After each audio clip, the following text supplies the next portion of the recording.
देवगढ़ गांव में एक पुरानी घड़ी की दुकान थी। लोग कहते थे कि वहां बनी एक जादुई घड़ी इंसान की किस्मत बदल सकती है, लेकिन वर्षों से वह दुकान बंद पड़ी थी। एक दिन गांव में एक बूढ़ा घड़ी साज आया। उसका नाम था हरिदास। तुम लोगों ने उस पुरानी दुकान को सिर्फ खंडहर समझ रखा है, लेकिन मैं जानता हूं कि उसके अंदर क्या छिपा है। उस दुकान में एक ऐसी घड़ी है जो समय नहीं, इंसान का भविष्य बदलती है। लेकिन वह घड़ी किसी लालची आदमी के हाथ नहीं लगती। वह सिर्फ उसी को मिलती है जो अपने दिल की अच्छाई साबित करे। अगर सच में ऐसी घड़ी है तो इतने सालों में किसी को मिली क्यों नहीं? क्योंकि लोग लालच में आकर सिर्फ उस घड़ी को खोजते रहे, लेकिन खुद को नहीं खोज पाए। अर्जुन के मन में जिज्ञासा पैदा हो जाती है और वह उस घड़ी को पाने के तरीके ढूंढने लगता है।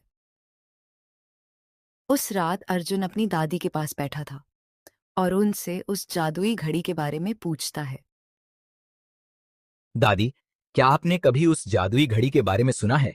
गांव वाले उसे कहानी कहते हैं, लेकिन आज उस बूढ़े आदमी की बात सुनकर मुझे लगा कि शायद उसमें कुछ सच्चाई हो। बेटा, जब मैं छोटी थी तब मेरे बाबा बताया करते थे कि वह घड़ी साधारण नहीं है। उसे एक महान घड़ीसाज ने बनाया था। कहते हैं कि जो इंसान भी उसे पाने की कोशिश करता है, उसे 3 कठिन परीक्षाओं से गुजरना पड़ता है, लेकिन आज तक कोई भी तीनों परीक्षाएं पूरी नहीं कर पाया। कौन सी परीक्षाएं दादी? ये कोई लिखने पढ़ने वाली परीक्षाएं नहीं है, अर्जुन बेटा। जो इंसान उस घड़ी को पाना चाहता है, उसे दयालुता, ईमानदारी और त्याग, इन तीनों कसौटियों पर खरा उतरना पड़ता है। दादी की बात सुनकर अर्जुन तय करता है कि वह इस रहस्य की खोज करेगा। अर्जुन और उसकी दोस्त काव्या पुरानी दुकान पहुंचते हैं। वहां उन्होंने दीवार पर एक चमकता हुआ संदेश देखा। अर्जुन, यह देखो, ये अक्षर अपने आप चमक रहे हैं।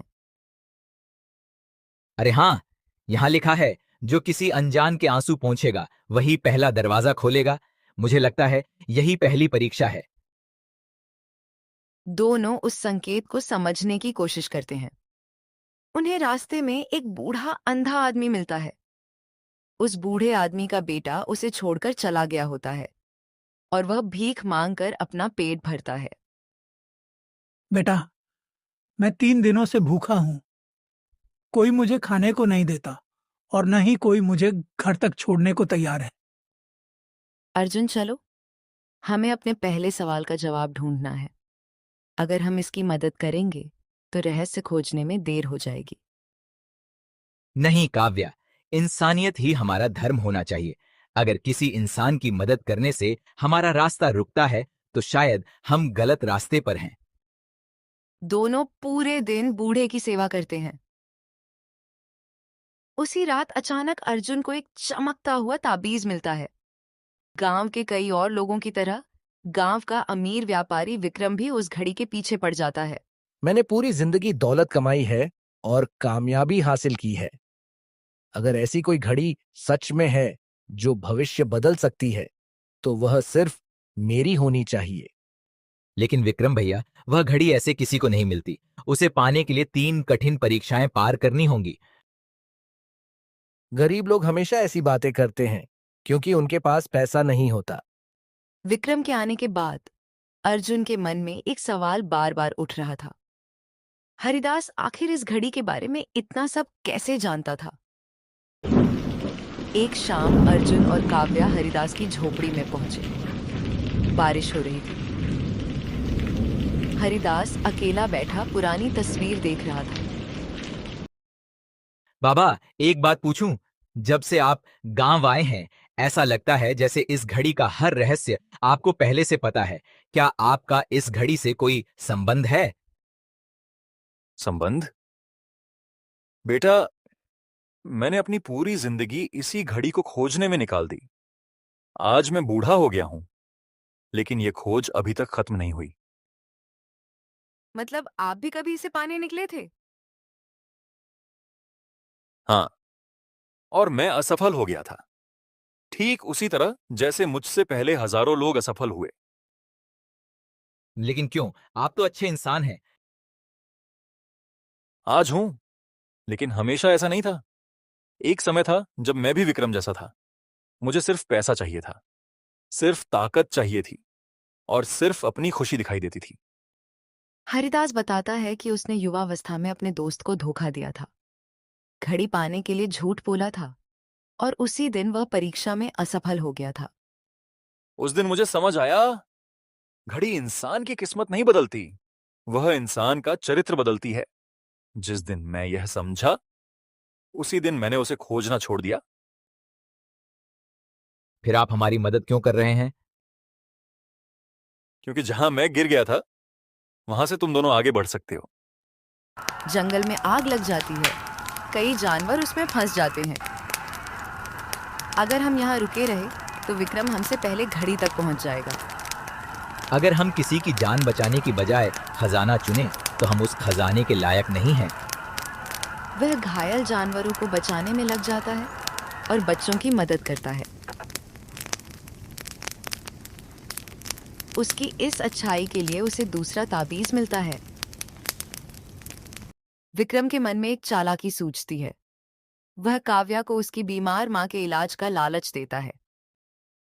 अगर तुम मुझे सारे सुराग बता दो तो मैं तुम्हारी माँ का इलाज करवा दूंगा।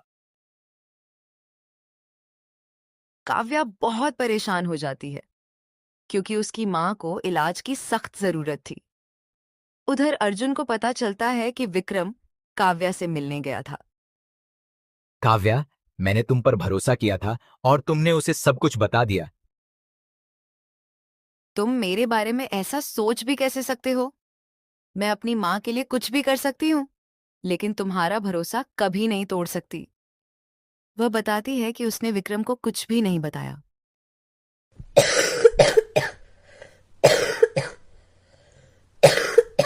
उसी समय काव्या की मां की तबीयत और खराब होने लगी।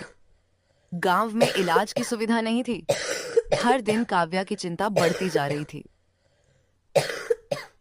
हाँ बेटी, तू मेरी चिंता छोड़, तू अपना सपना पूरा कर। मां, मेरे लिए आपसे बड़ा कोई सपना नहीं है।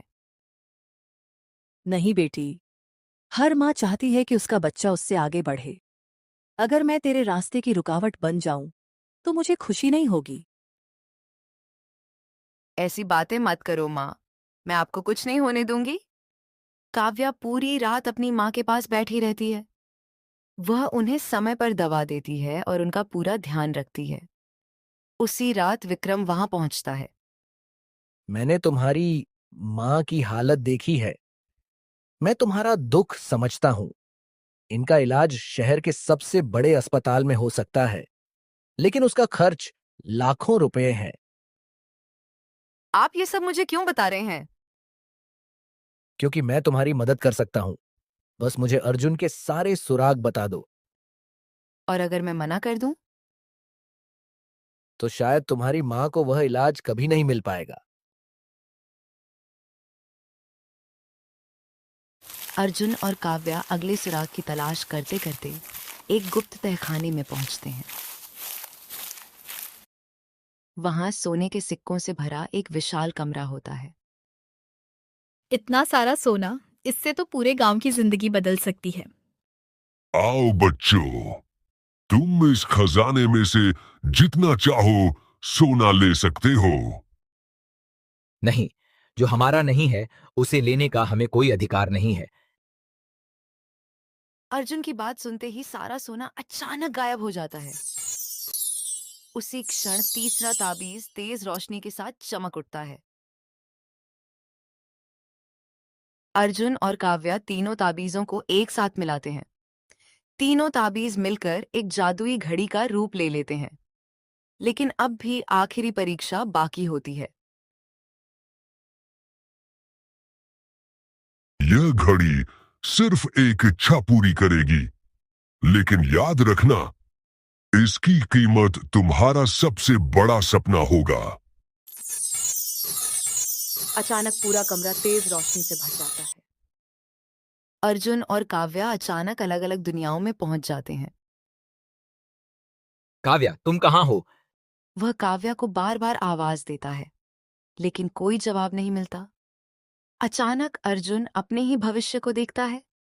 एक विशाल महल, अपार दौलत, नौकर, महंगी गाड़ियां और अथाह शोहरत। देखो, ये सब तुम्हारा हो सकता है, बस घड़ी अपने लिए मांग लो। लेकिन गांव वालों का क्या होगा? गांव वालों को भूल जाओ। उन्होंने आज तक तुम्हारे और तुम्हारे परिवार के लिए क्या किया है? तुम सारी जिंदगी गरीबी में रहे हो। एक बार अपने बारे में भी सोचो। उधर काव्या को दिखाई देता है कि उसकी मां पूरी तरह स्वस्थ हो चुकी है। देखो बेटी, मैं बिल्कुल ठीक हूँ। बस अर्जुन का साथ छोड़ दो। घड़ी अपने लिए मांग लो। नहीं, ये सच नहीं हो सकता।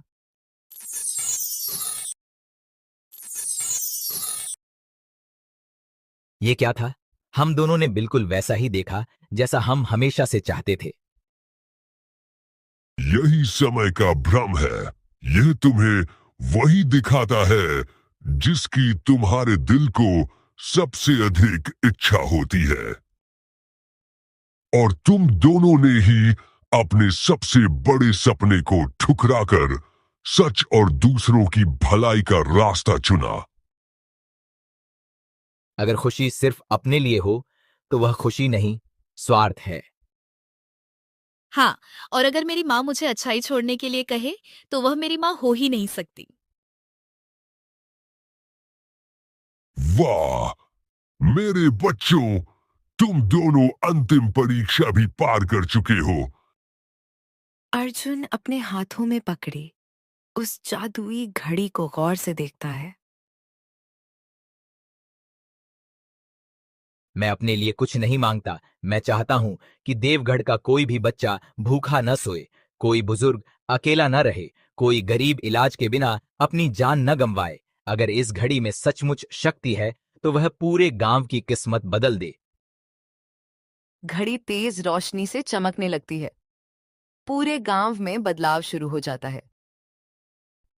नए स्कूल बनते हैं, अस्पताल बनता है, लोगों को रोजगार मिलने लगता है। देखते ही देखते देवगढ़ एक खुशहाल गांव बन जाता है।